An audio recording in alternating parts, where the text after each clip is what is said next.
Do you remember when a US congressional contender compared Meghan Markle's face to that of a Mesolithic individual called Chedman?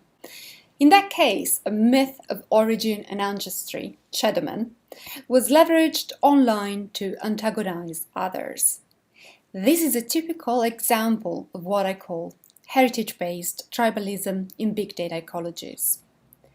The public communication of research on the human past in these ecologies is affected by a number of different phenomena.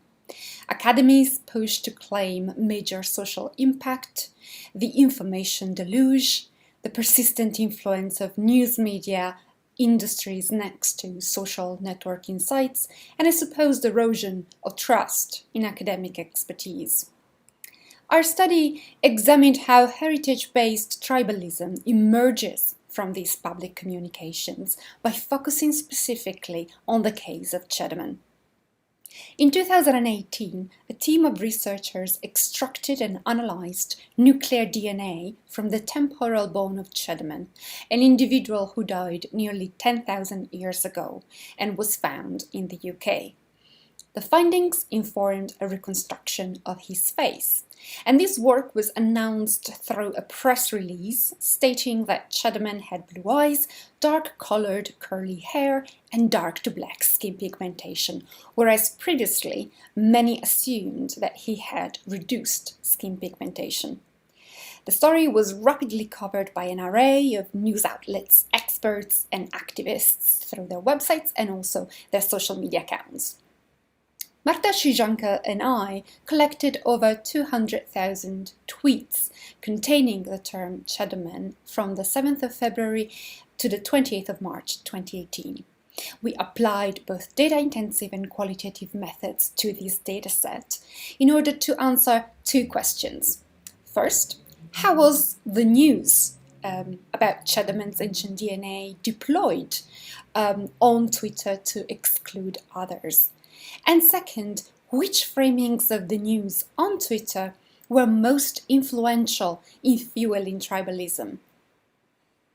We discovered four things. First, the communication of the news within Twitter triggered antagonistic framings of others on a number of related levels that you see displayed. Second, the forms of antagonistic othering that occurred most frequently were the ones that drew on views on race, trust in experts, and political leaning.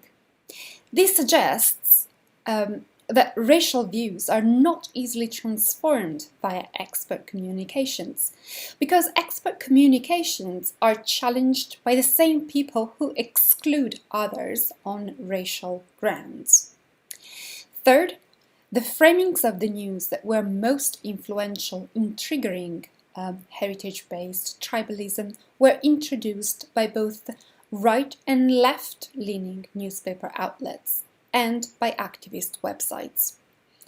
Fourth, characterizing Chedman's appearance as that of the first Brit while condemning the constructed nature of ideas of race came across as political and contributed to intense antagonistic othering. Based on this result, we suggest that an effective approach to dismantling modern constructions such as race is to focus on embedding nuanced heritage narratives within formal and informal education offline. Ultimately, this strategy has the potential to detribalize the perception of experts and increase trust in them.